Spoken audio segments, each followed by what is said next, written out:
Good morning. This is S. Marie again. Um, Again, it's Married at First Sight. We have our five couples, Michael and Meka. Well, it seems as though not only did Michael leave the room, he got another room for the night. Um, they're working on it in that the pastor had to talk to both of them individually to see where they stood with it. Meka has taken her wedding ring off, and so has Michael. And the other four couples have gotten information from the two of them as to why. Their only bond so far is food. Which food he likes and which food she doesn't like. Meka appears to be compromising. She compromises with him. I'm not sure how much of a move, how much effort he's going to put in this marriage as far as compromising, but she will, try to compromise and make the marriage work. But my question is, when is Michael going to romance Meka? He's talking about he wants sex now and all of this stuff. But when is he going to romance her? He's got a long road to go before he realizes what he needs to do to make a marriage work. Like I said, he has taken his ring off because wearing a ring shows what your intentions are. That you are still in love, or that you are in love and you intend to make your marriage work. But he has taken his ring off. She has taken her ring off. In their discussion when they meet again, he has asked her to allow him to make mistakes. The first mistake that he really kind of made is to air his thoughts to her. He wanted sex before before the honeymoon was over, but he didn't have to tell her that. And see, that's what threw a ball right into the middle of this marriage. It just like busted everything wide open.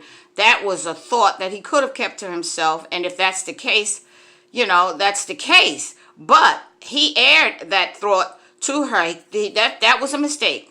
He let her know what he was thinking. But it's good. It's time for him to start romancing her.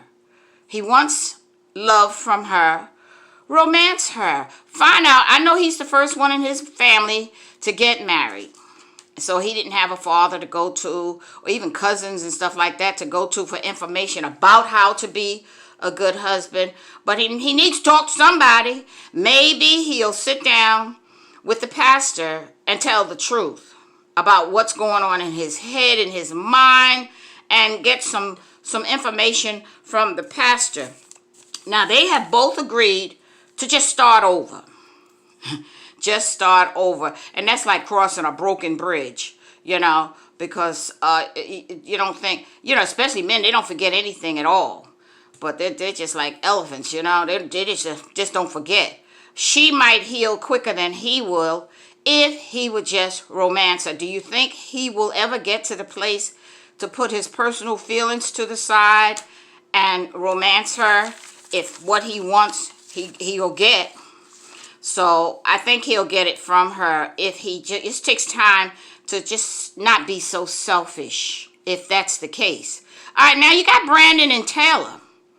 They're happy-go-lucky, but Brandon said from the beginning that he has anxiety attacks. And Taylor, I guess she just took it upon herself that she was going to videotape him while he was asleep. I don't know of anybody in this world who would like that. I mean, he was snoring and stuff like that, and he woke up to a camera being in his face. She thought it was funny, but speaking of making a mistake, she made a mistake. He jumped up out of the bed and ran, into the bathroom, trying to get herself together. All that day, he ignored her. She didn't know what was going on because it was just completely different. At the end of the day, he apologized to her But the first time he apologized was kind of abruptly and rude. You know, I make mistakes in life. Get over it. She has said from the beginning she does not take disrespect too well. And she considered that a disrespect. So he had to rephrase. He's learning. She's learning. He had to rephrase his statement and let her know that he did have an anxiety attack and it does make him moody at times. But they got it together. And he says it's his job. He has indicated that his job is to make Taylor happy. But he let her know that there are times when he has these anxiety attacks that he just wants to be alone. Because at one time I thought he was starting to build a wall against Taylor. And I couldn't figure out why. But I kept on watching. And she set him straight about how to talk to him. And they made up. They made up. He heard about how Derek had romanced Katie. And he followed that cue. And when she came back to the hotel room, he had flowers, pebbles, flowers, and he was in a tub with some wine, champagne of some sort.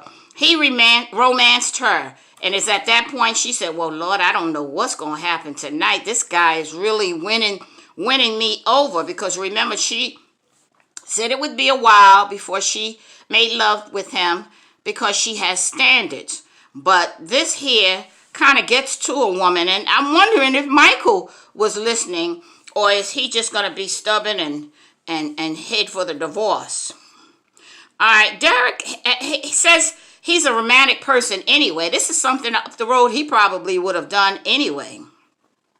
So Derek says he was celebrating Kate's birthday. I think she made 26. And he decided to celebrate her birthday with the rose petals and all up on the bed and the champagne and the cake or something. I don't know why he gave a cake. She's diabetic, but he did. So he makes mistakes too. Now, roses and candles he had for her. Brandon had candles all around the tubs and the bubble bath. Everything was ready.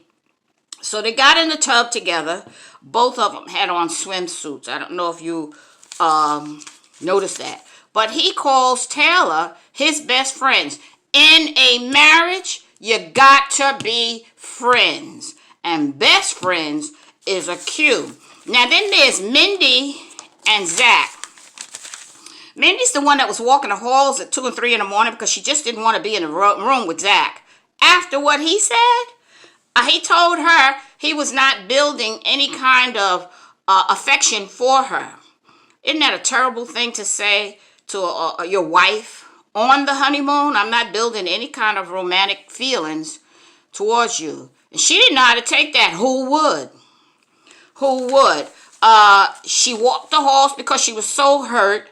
And, you sometimes wonder, how can any woman like, let alone love, a guy like Zach who talks like that? But it turns out he didn't really mean any harm, so he says. And he had no idea that she would take it the way she took it. But she did. And she talked about how she needs affirmation from him as to how he feels about her. Well, it turns out also that he likes strong women. He likes women that knows their value. That's Taylor. That's why she won't tolerate any disrespect. And she has standards. I'm not saying that Mindy doesn't have any standards.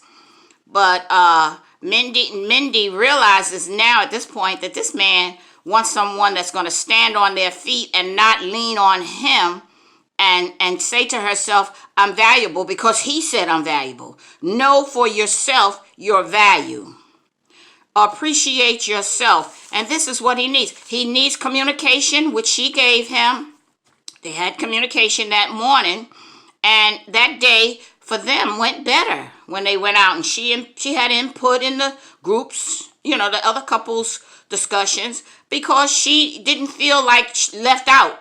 She started talking to herself. That's the bottom line, and letting herself know that she is valuable, because she was starting to change her expectations of Zach. She's starting to change her expectations. She didn't know where they stand. And she let him know. She didn't know at the rate that he was going. She didn't know whether they were going to make it over the bridge. And he said the same thing because he couldn't see her strength. So they're getting stronger. Now Jessica and Austin, they are blending. At first, he was acting somewhat like a stranger because he didn't know her, but she didn't know him either, but she was being nice. She was laughing and joking and whatnot and being nice. And she did say his mother was a little intimidating, though. But she can get back get past that. She said he exceeded her expectations. Now they're starting to feel chemistry among them. And children are important to both of them because her sister has a child that's about 2. And he has a niece that's about 2. And the affection that they show those children make them want to have children. They're getting closer and they're connected. They have... Now, this is a couple that has consummated their marriage that night, along with Derek and Katie on her birthday. Well, she kind of stated that this is what she wanted anyway. So, I enjoyed last night watching this episode. This is episode 10, season 10, episode 5. So, if you enjoyed my video, let me know what your questions are or what your concerns are in these relationships. I think I covered it all. Michael, Meka, Brandon, Taylor, Jessica, and Austin, Katie, and Kurt, Katie, and Derek, as well as Mindy and Zach, because they have 5 couples this week, this term, this season. All right. Now, do you think that Michael will give in and break down? Chances are he's going to cry before he does that and romance Meka. That is his wife.